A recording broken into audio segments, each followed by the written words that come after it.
Right, 7 minutes past the top of the hour. That is East African time. The hashtag as always is Morning Cafe. Hopefully you've relaxed well after some yoga stretches, and now even as you sip some water and just relax. I want to have a very interesting conversation. So you're probably in the house and you've not even opened the windows. So that really speaks largely on the whole air pollution really in the house. So what do you really use when you're cooking? We'll be having that conversation for the next about 1 hour with the right minds, I bet you. Let me just introduce them real quick. BAMB as ever, HOD, Climate Action Directorate. Mama, doing good? Karibu sana. I hope the rains have been good to you this morning. Well, it's been better, but good enough. Right, and Solomon Zioka, National Professional Officer, Public Health and Environment at the World Health Organization. Karibu sana. Asante sana. Mvua iko salama na wewe? Iko salama. Jana ulipanda mti? Nilipanda miti. Miti. Good stuff. Yeah. Right, and Chebichi Ngetich, she's a researcher at KEMRE, Clean Air Africa. Karibu sana. Thank you. I'm also curious, kama ulipanda mti, kama mvua iko sawa na ilikuwa sawa nayo leo? Mvua iko sawa, nilipanda miti. Good stuff. Now, even we're taking a look at the whole household air pollution and the silent deaths that really are here. And even for the viewer, I mean, WHO says 800 million people are exposed or were exposed to household air pollution in Africa. That's according to 2019. So we'll really be breaking down what these figures really mean. 800 million in Africa, but how do you really narrow down to Kenya and all that? But let's start from there. When you talk about household air pollution, you'd really imagine, it's the air pollution around maybe where you live, but largely and in context, what does it mean, household air pollution? Thank you so much. First and foremost, I want to appreciate that it's been a long journey. For household air pollution to be identified and associated with some of the non-communicable diseases, it has taken decades. And Clean Air Africa has been in the space for over 2 decades, doing research, finding evidence. So what does household air pollution mean? Household air pollution is sourced from household energy sources. The energy sources can be for cooking, for lighting, or for heating the space. And so when you use a fuel that is polluting, in essence, generates either PM 2.5, carbon monoxide, nitrogen oxide, or sulfur compounds, then it means that's polluting. And why do we say it's polluting? It's because it has an impact on health. What's the most common one? Because there's some that you're probably mentioning, I'm hearing, I'm like, what's that? But then there's some like carbon monoxide. If you probably stood, about 5 Kenyans along Nairobi and you ask them, do you know what carbon monoxide is? They tell you, yeah, I probably am aware of that. Which is the most common according to your research? So at KEMRE, we have an household air pollution center of excellence. The purpose of this center of excellence is to be able to identify these pollutants. So we measure by identifying the PM 2.5. So most Kenyans or everybody would not be able to identify carbon monoxide because it doesn't have a smell, no one is able to see it, and any pollutant in air, basically, no one can see it. But then we have equipments within the Household Air Pollution Center of Excellence hosted at KEMRE's Center of Respiratory Disease Research to be able to identify these pollutants. So we will use equipments like the LASCAs. We'll also use the UPAS, that is the personal equipment that you're able to wear them with you and identify the air around you. So carbon monoxide is one of the silent killers in that you will not be able to realize that you're actually dying because you breathe it in and it's able to get into your system. Remember, pollutants are tiny enough beyond the size of your air. So imagine if you have a molecule that is smaller than the size of your air, and you're able sometimes to breathe your air into your space. But then this particular particle is able to get into your lung system, penetrate, get into your systems, and affect every part of you that your blood will get to. Yeah. Right. And now, Nzioka, when you talk about this data, 800 million in 2019, first of all, what does that large scale really mean? And narrowing it down, I mean, that's Africa, but how are the numbers looking like in Kenya? Thank you very much, Stanley, for having me in the morning cafe show. The numbers are not looking any better. It's even looking more scaring. From the last health census data that was conducted, we have a total of 67% of Kenyans relying on solid fuels. So that you can get the numbers from the current population. 67%, that is after every 100 people, about 7 people are using solid fuels. These are fuels from trees. These are fuels from coal. But majorly this is our trees. We are felling our trees to get this energy. But also another 18%, about 2 out of 100 people again are relying on paraffin. These are some of the key leading agents of pollution that we are concerned as WHO. And we've had different stakeholders working in this space before, talking about how people can upgrade. And it is that the time has come now for stakeholders to talk together about what solutions are available, who is affected, and how can they be part of the program.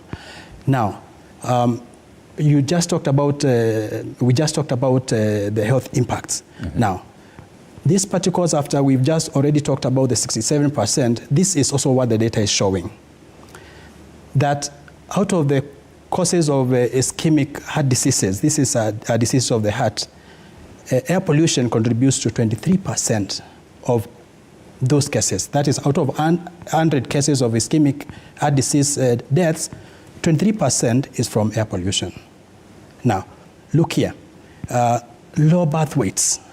The particles that my colleague Nancy was talking about, they have been attributed to low birth weights, bad outcomes for pregnancies. Unfortunately, this is affecting our mothers, mm-hmm. our under fives. This is a skewed mortality or death within the society. And so that's a basis where we are saying this is a silent killer.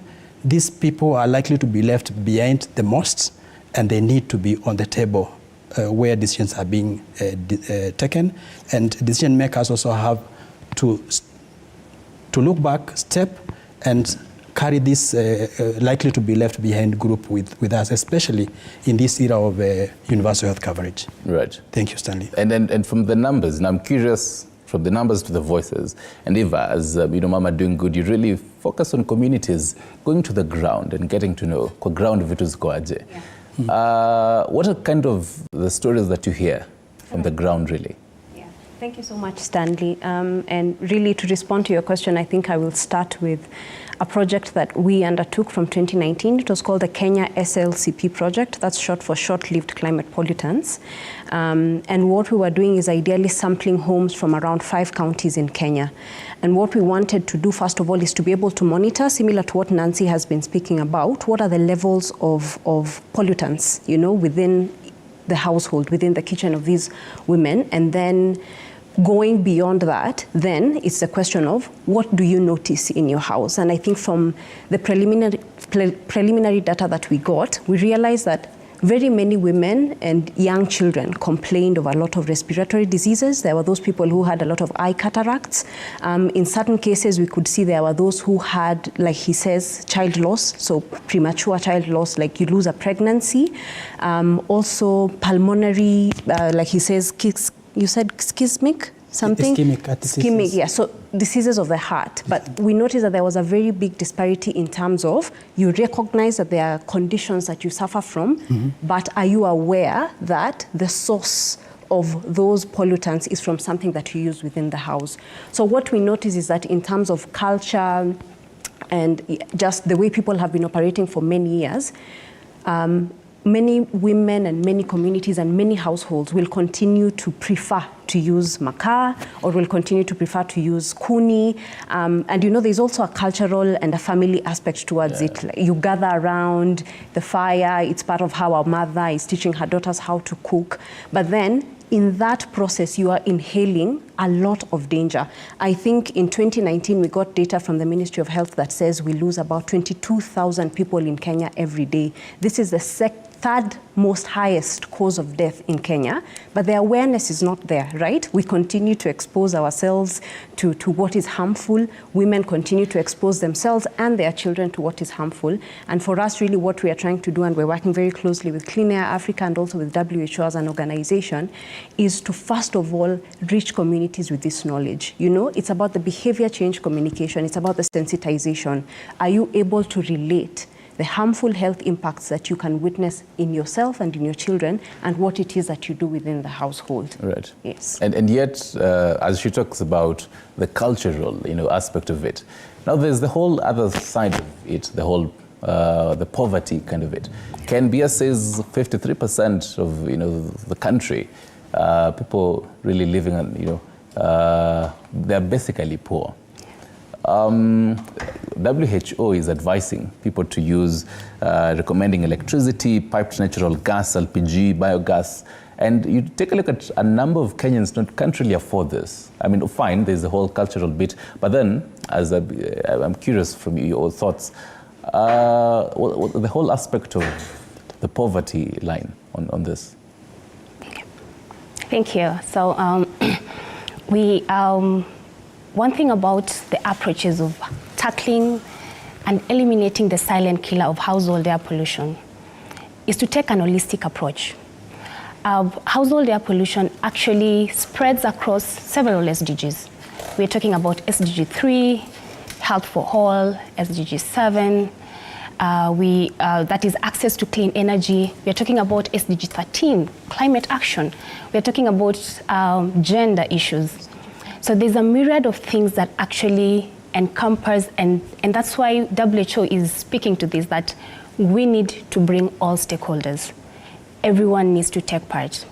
And as Clean Air Africa, we've taken an holistic approach in empowering these communities. So in 2018, the journey started at the Ministry of Health. Having identified the deaths were happening, then we needed a solution. Solution would be based on evidence that health education and creation of awareness is key to ensuring that we are empowering these communities to take health in their own hands. In question of what is available for them, a module within the community health strategy is Module 14. The focus of this Module 14 is to ensure that we are giving education, and this is actually embedded in Clean Air Africa aim. Our aim is to, 1, create awareness on the health impacts associated with household air pollution, and 2, enable these communities to be able to transition and prevent these diseases from occurring. So in this holistic approach, these are the focus points. We want to bridge the gaps, and the gaps are within the households, the healthcare system, and us as a society. So what are we doing? We want to ensure that every household, every person, every individual, in the spirit of universal healthcare coverage, is able to understand the impacts associated with household air pollution and take control of their health. So we are going digital. It's in a digital era where everyone has a smartphone, everyone is able to access information. But then there's infrastructural issues around data and stuff like that. So what we're doing is we are having a community household air pollution prevention program that targets not just the community health promoters who are our key people in health messaging at the households, but also we are targeting the women. We've developed a whole sensitization that ran between 2 hours to 3 hours for the women in the communities. And other than that, we are also looking at, can we complete the loop? And kindly allow me to interact and interject. What was the response in this whole interaction with the women? What was the kind of response they were, telling you? Yes. So in engaging the women, we give them information around that. So let me just give you a case scenario from one of our work as Clean Air Africa, and this was identified by Moi University. So this is what happened. A community health promoter went to a household. They did their health messaging. They told the household all the impacts that were associated. They helped the household identify your charcoal jiko is polluting your environment. And this mother was able to actually say that my children, I've had upper respiratory infection, I've had lung disease that has not gone away even with antibiotics. They've been able to go to facilities on and off, but she didn't realize that she had the source in her own house during her cooking events. And with that, she decided to change. She actually transitioned to clean energy. That is evidence that health education, creation of awareness, does the magic to transition households to take charge of their health. Right. Maybe I can piggyback off of what she has said. So the sensitization module that she's speaking about that is specifically targeted for women is something that we have been working on together. And it is a 3-hour sensitization program where we gather women in communities to just be able to communicate and for us to be able to, for them to be able to understand why this transition is necessary. But I just want to go back to your earlier question that you had asked around, you know, the cost of some of these clean fuels is quite out of reach for some people. But what we really like to say, even with the work that we are doing together, is that we are fuel agnostic. And what that means is that we recognize that there are different types of transitional fuels, right? What we want is to move people from what we call solid biomass, which is mainly makaa and kuni, and transition people to cleaner sources that are within their economic reach. So there's a whole range, with the cleanest and maybe the most expensive being electricity, which we understand that for many people that would be fairly out of reach. And for those really at the bottom of the pyramid, what that looks like is that for your house you would need to rewire. So there's an additional cost first to the transition.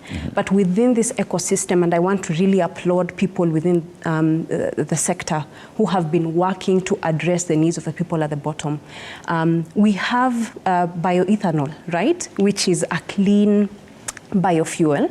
And bioethanol, I think all across the country, I think Coco Networks is one of the people that are most known. You can be able to top up your fuels for cooking for as little as 40 shillings. If that is what you can afford for, then you top up and you buy. And even if it is makaa that you still want to use, though it is not what we advocate for really, we have what we call improved cook stoves that will then burn that makaa in a more efficient way so that it doesn't release as many pollutants. Of course, from a health perspective, we would be very happy to have people transition all the way to the clean fuel, but we understand if we still have a challenge with communities understanding the need to transition, we need to take them step by step. But going beyond that, I think also many of these organizations and many of these companies, and even for ourselves, we are trying to have conversations around how do we make credit affordable and accessible to all these communities and to all these women. Right. So whether this is providing a green financing product for you to be able to specifically off-take on affordable terms a product or a technology that will be of use to you. I think I also want to applaud the government. I think the government is also doing quite a lot. I think in the finance bill, which was signed into law, we saw that LPG has been zero rated. And I think there's a whole LPG strategy that is going to guide that transition. We have a presidential clean cooking delivery unit that is working to coordinate efforts across the country to really make sure that we achieve the universal goal to transition everybody in Kenya by 2028. Right. Yes. And Nzioka, even as you chime in on the same, the whole price of the whole fuels and clean fuels, let's map out the country, and even from your research as WHO, which regions are really affected when it comes to air pollution, and why really? Yes, thank you very much again, Stanley. And I like the question about the numbers, because this is numbers don't lie, and I'll give you a few of those numbers. From January to February, there are fires that never go out. 40,000 schools in Kenya. These are schools that were documented in the early stage of the COVID. So we have about 40,000 schools, and there is cooking. There is 12,000 plus health facilities that are providing food and care services to patients. There are many institutions in Kenya, out of which it has been shown that 90% of these public institutions rely on solid biomass fuel. These are facilities that have these fires from January to December. Now, it's exposing people. We are, again, cutting down our trees. But coming to the question, how they look, how that is the distribution around the country. It is evenly distributed, but it is more so heavier in the societies that are lower in the pyramid, the economic ability of the people. But previous data has shown us it's not about the money, it's about the knowledge. We've had communities through women groups accessing credit facilities and also the technologies that are being offered. But they have been stacking from one option to another option, and they still go back to their three stones. This is a narrative we hope when stakeholders come together can talk to and change. So these communities, of course, in terms of economic profiles, we all know which communities will be. These are likely to be mostly the people around the ASAL areas, the arid and semi-arid areas. All the way in between, there is the people who are not fully and economically gainfully employed. And there are many of those households. And of course, we know only a few are at the peak, whereby they can afford the electricity, Absolutely. They can afford the LPG. But again, going back to what my colleague Eva said, is that the government is making conscious efforts. And we are happy that at least what is being churned out from the research and from the WHO policy guidelines and advisory, we are seeing, especially the Kenya government, taking steps. It takes quite a while for the government to agree to zero rate LPG, the liquefied petroleum gas. Of course, the government want to collect tax, but they say, okay, this is not, this one we can let go. Meaning people can transition quickly from the bottom of the ladder to the next, to the medium. But we're also talking about transitioning in clean and safe. Right. Clean for the environment, safe for the person. Okay, we can have the energy saving GCOs, but they are not safe. Yes, you are still inhaling as much of those particulate matter, 2.5, as it would when you are using just the normal charcoal. Right. These are. I'm being informed we need to take a short break. Okay. I'm also seeing, Clean Air partnering with the First Lady's office, and about 130,000 Kenyan community health workers are really in this whole process. I'm curious how this is going to be, and even painting a picture even for, you're probably cooking breakfast right now, but do you really know the kind of effects that, three stoned, apparatus that you're using, and even that jiko in your house, do you know the whole effects of that? You can always chime in on this conversation on our socials at TV47 News on X, TV47 Kenya on Facebook. Stick around.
Welcome back. 33 minutes past the top of the hour. We're having a very interesting conversation when it comes to household air pollution.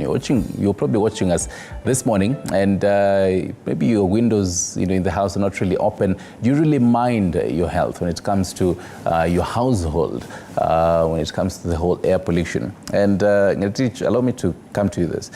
Even before the break, I'd raised the whole hypothetical of someone maybe cooking breakfast right now, and they're using the common jiko, that we've really grown up to get used to, probably cooking the sweet potatoes right now. So how do you advise them? And I'm also seeing Clean Air is also partnering with Mama Doing Good, the whole office of the First Lady, and about 130 community health workers are really going there. So how do they tell this mama that this jiko, this is what you should be using?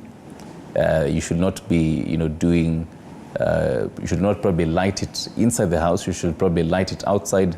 This is how you should be doing it. Yeah. Thank you so much.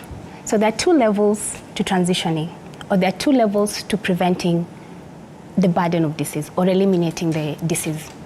So primarily, you would go to a clean fuel. But on the secondary aspects, we're talking about ventilation. Thank you so much for bringing this. And to our viewers, I want to speak to ventilation. This is a very key aspect in your housing. For one, your ventilation can either be through, this is your window, passes across, or across. This is your door, this is your window. Mm-hmm. So in every household, kindly ensure that you have two openings within your space. And now that we have El Nino, it's pretty cold. We agree. Oh, yes. But kindly, your charcoal jiko should stay away from your bedroom and from your living room. This is because you risk carbon monoxide poisoning that you may not realize it. So for some of us who live in bedsitters, literally everything is literally there. Yes, so please, if you really have to use a jiko, make sure that you use it in an open space. But generally, we don't advise because of the health impacts that we've talked about. But if you must use it, ensure that your space is well ventilated, either through or across. Yeah. All right. And Zeko, allow me to come to you, because now when you talk about jiko, someone would say, well, there's gas. But you're taking a look at the whole economic aspect of this. Someone says they probably buy gas at 1,200 shillings. Yeah. Jiko, accumulatively in a month, what they use for the charcoal might probably be even lower. So how do you factor in when you're literally talking to someone on the ground and advising them on this? So how do you make them reason? Well, as much as you're going to use 1,200 for the gas, but for your health, this is important. Yes, thank you very much again, Stanley. This is where the rubber meets the road. Make it that person understand that their health is more important than the short-term considerations that they are going to make. And to make that decision easier for our population, we need the right policy environment. For example, the LPG zero rating is one of them. But then there's also the issue of availability. The repackaging is already happening. We've talked about the 5 kg, never used to be there. The distribution networks are opening up so fast. Before we talk the majority to of the that population individual, it's important for us to make sure that the facility and the environment is conducive for their transition. Okay? We also talking to other partners who are in this field. The Safaricom, for example, who were to be here, but they will be participating in the program once the country decides what the way to go. Rolling out mobile innovations such as the M-gas. These are some of the things that can make somebody not necessarily consider the immediate economic burden, but consider the long term. Because I believe nobody hates themselves. And when you spend most of the times making many trips to the hospital, And this is evident from what the data that KEMRI and Clean Air Africa presented, that there are these, especially for under 5s, coughs that never go. We're going to be on antibiotics for causes that cannot be cured by antibiotics. If anything, it will be a short relief, and then we go back to the same environment. So the talk that we need to have is the facilitative environment, and also the population needs to be made aware that they should not trade their health for short-term gains. This is probably what every partner is talking about, and will be deciding how we are going to roll out this program. Right. Yeah. And okay. Just allow me to speak to cost. So from a research point of view, we've been able to identify how best do we do the cost analysis for the households. And this is what's happening. Every community health promoter is empowered to assess a household, tell them how much they spend on the current household fuel, and predict how much they would spend in the next, if transitioning is an option. So this is what happens in the last page of community health workers, community health promoters job aid tool that was gladly developed based on research by Clean Air Africa, is that we want to know how much do you spend on charcoal. A case scenario, a household will buy charcoal at 50 shillings for breakfast, buy another 50 shillings for lunch, and another 50 shillings for dinner. That is 150 shillings in a day. How much should they spend in a week if they continually cook all their 3 meals? So we are looking at 150 multiplied by 7. So we are looking at a cost of 10,050 per week. So we're looking at 1,050 per week. Most households, from the research we've conducted both within Clean Air Africa and Mama Doing Good, is that a 6 kg cylinder will last a household approximately a month, with a refill of 1,200, 1,100, thereabout. Now look at what you've been able to manage. That means for gas is cheaper than...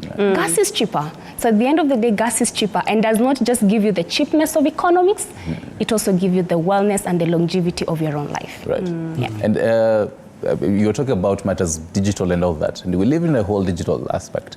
And if I'm curious, I mean, Zioko was talking about M-gas. Yeah. But then, as Mama Doing Good, when you reach and you hit some of these communities, Yeah. do they even know that there are some of these innovations that exist? I mean, fine, the innovations out here, Yeah. but are they enough? Well, when we reach the communities, number one, are they aware? I would say because there has been, first of all, I would say, like, as a country, we have a goal to achieve universal clean cooking access by 2028. Yes. And so that means that within every sector, people are trying to work together to achieve this goal. That's the Presidential Clean Cooking Delivery Unit that is going to coordinate efforts in that area. So in my travels around Kenya and interacting with communities, everywhere I have gone, I mean, there's going to be a person who is dealing in LPG gas. I think I see a lot of bioethanol as well across the country. There is also a lot of communities that are being trained together with quite a number of partners who are working in this sector on how to be able to make improved cook stoves. So that is one thing. However, and the reason why, and I think Nancy has reiterated over and over, why this sensitization is important.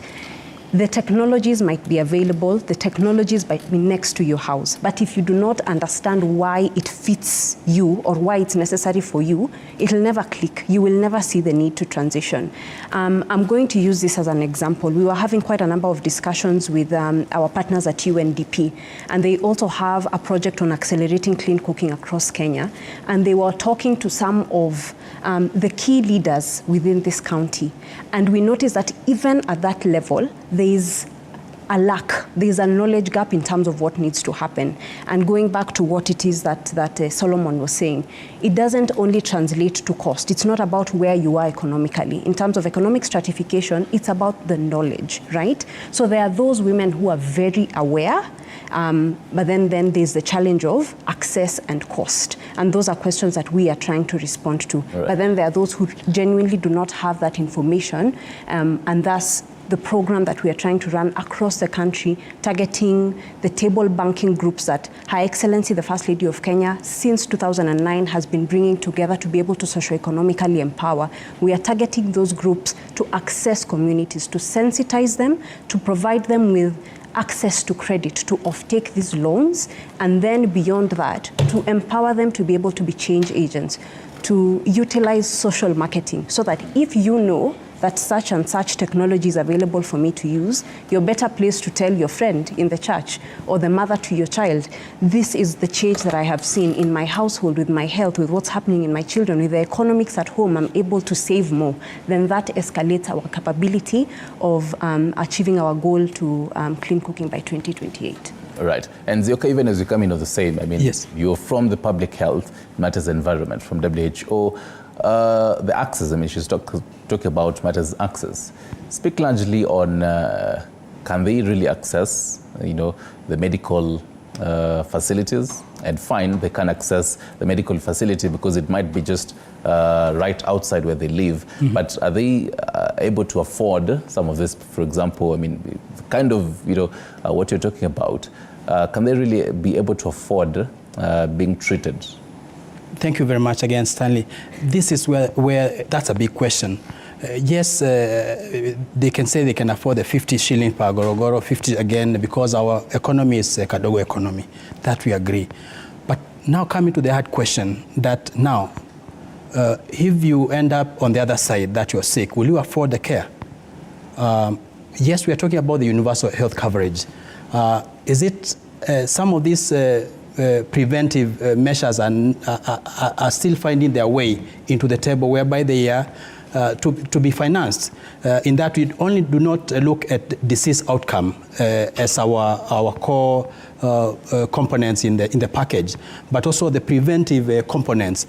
And we have this saying that prevention is better than cure. But this is a time to walk the talk. That for this household is something that is doable. Like Ngatich explained, that it's about the ventilation.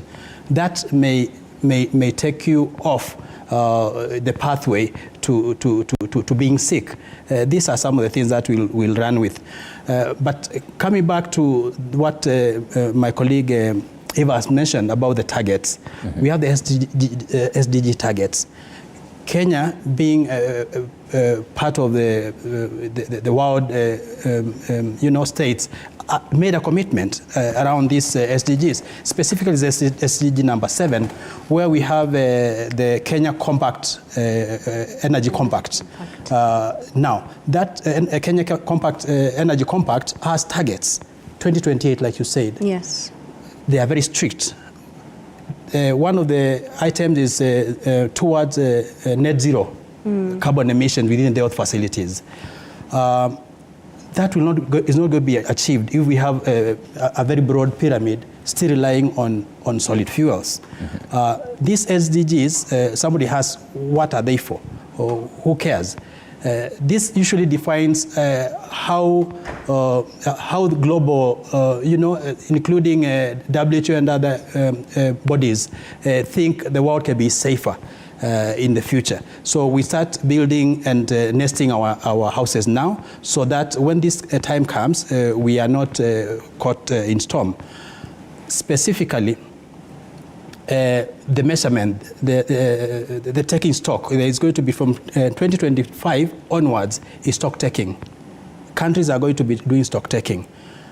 Before, countries were making engagements through what is called the national designated targets, contributions. So the country sits down and commits to the world that this is what we can do to prevent this and that.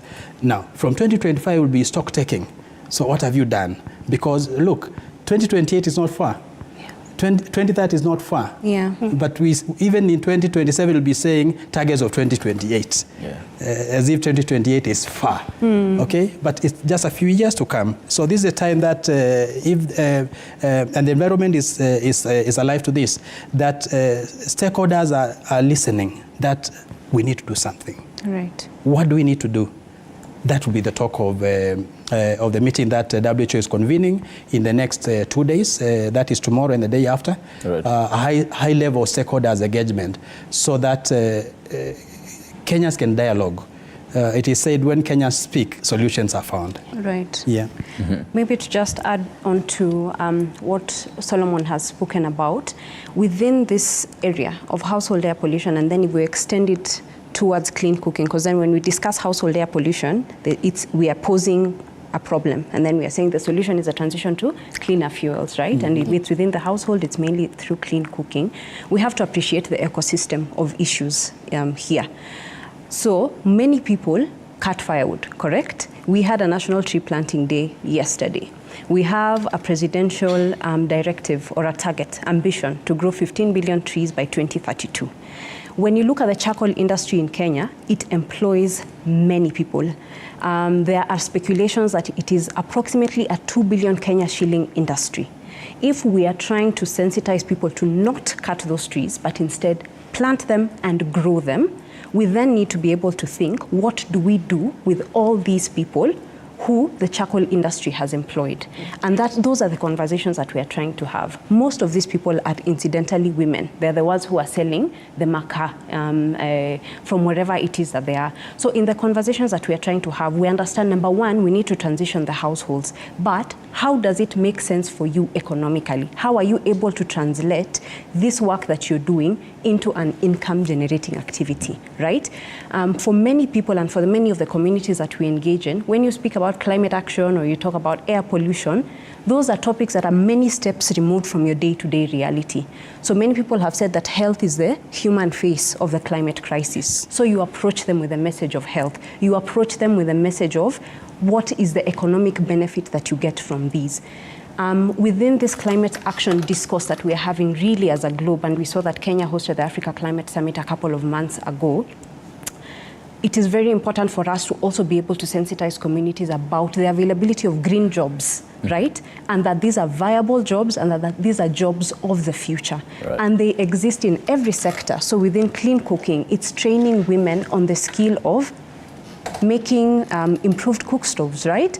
At a certain level, to train them how to be bioethanol producers. So even within the government manifesto to empower people from the bottom up, this is still a sector that is viable. And I think these are conversations that we need to have. Right. And in gathering all the stakeholders for this meeting tomorrow and on Thursday, we want to be able to bring people together and see where are the opportunities, where do communities benefit, where do women benefit, where does private sector benefit, where do multilateral bodies engage in terms of policy issues. How do we all work together to be able to achieve our global goals? And because you queued the whole meeting, there's a video that I'm being told that we should take a look by World Health Organization on the whole effects of air pollution on our bodies. But then there's an interesting question here. I think this would really pertain for both the medical experts in the building. When it comes to the difference, so what's the difference between indoor air pollution and household air pollution? I think both of you can really tackle that largely. Let's take a look at that video and we'll be right back. Lurks all around us, preying on the young and old. It slips unnoticed past your defenses and assaults your lungs, heart, and brain. Its deadliest weapons are invisible, poisonous particles that can be as small as a molecule. With every breath, they break through your lungs' protective barriers. There, they trigger inflammation as your system tries desperately to fight back. But these tiny intruders penetrate those defenses, lodging toxic compounds even deeper, sowing the seeds of cancer. They slide straight into your bloodstream, sabotaging your entire body. They inflame and constrict your blood vessels, increasing blood pressure until, one day, causing a stroke. The particle prowlers dislodge fatty plaque that may have built up from your diet. They weave clots that can be deadly blockers of blood flow to your heart or brain. With each new case of heart attack, stroke, lung disease, or cancer, air pollution adds another life to its hit list. Let's stop this invisible killer.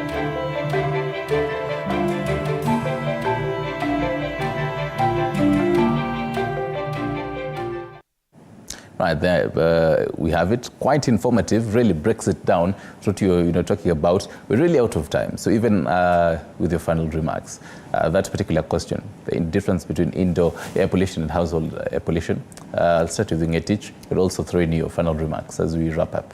Yeah, sure, thank you. So to be able to distinguish indoor and household air pollution, we all encourage all of us to join the team. So how best do you join the team? In this platform, we've been able to reach so many people.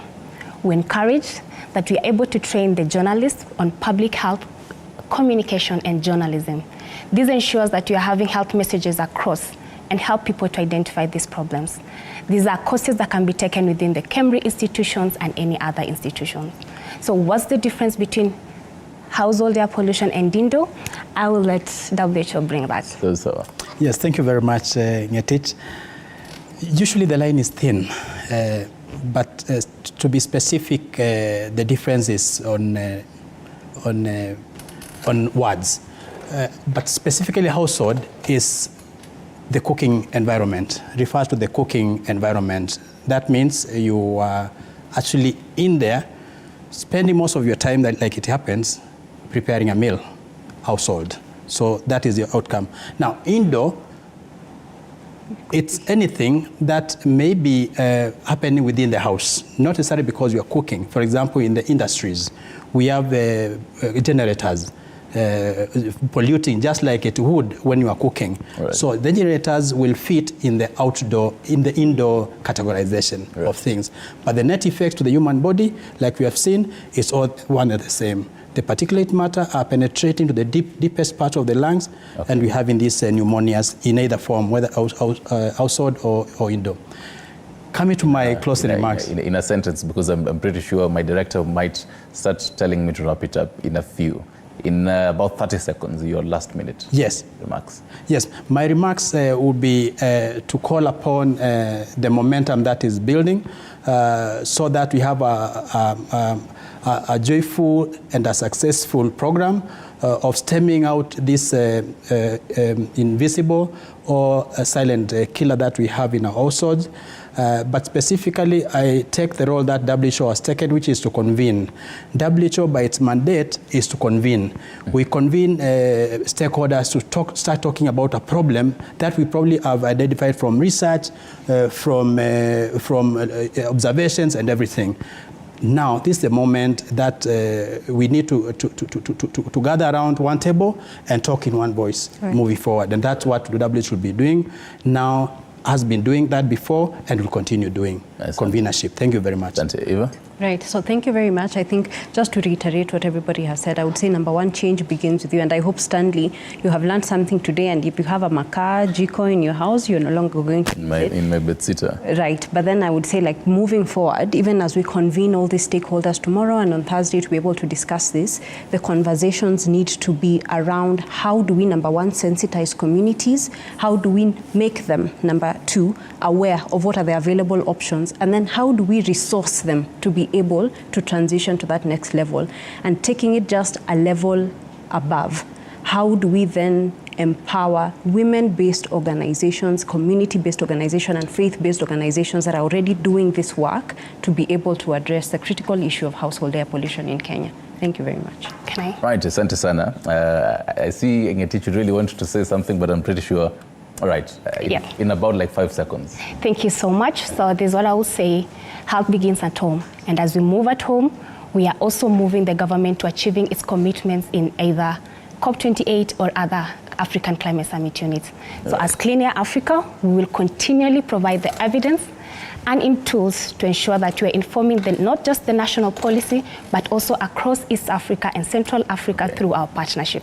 So you can visit our website and get more information on research tools, and evidence. Right. Thank you. Asante sana Chebi Chingetich, researcher at Camry, Clean Air Africa, as well as Solomon Zioka, National Professional Officer, Public Health and Environment, WHO, and Bamas Eva, HOD, Climate Action Directorate at Mama Doing Good. Santeni sana for your wise words and all that. And even as we wrap it up, quite interesting numbers here, more than 900 million people, 85% of the region, 683,984 deaths each year, 38 million healthy life years lost, 50% of forest degradation. Quite interesting numbers right here as we talk about household air pollution. Oh, very interesting discussion there. And this is where we dock for today. It's been a very interesting show. I hope you saw what was up to. All this time you've been laughing at me because of my two left feet. Man, I tried. Well, you did well. I did well, right? Remember, 41 days to Christmas. We're still continuing with our countdown. Yes, we're getting to sub 40 very soon. So yes, something to look forward to. Most definitely. And well, Merry Christmas to you in advance. I'm used to Stanley Jerry. Honestly, we'll say Merry Christmas for the next 40 days. Yes, I mean, I'll save mine for the right period. Well, Flora and I have started early. Yeah. Well, Happy New Year, guys. I'm yours truly, Stanley Nyerungita. On behalf of the entire team that made this production possible, have yourself a terrific Tuesday. Goodbye. And I'm Flora Limuki. Do have a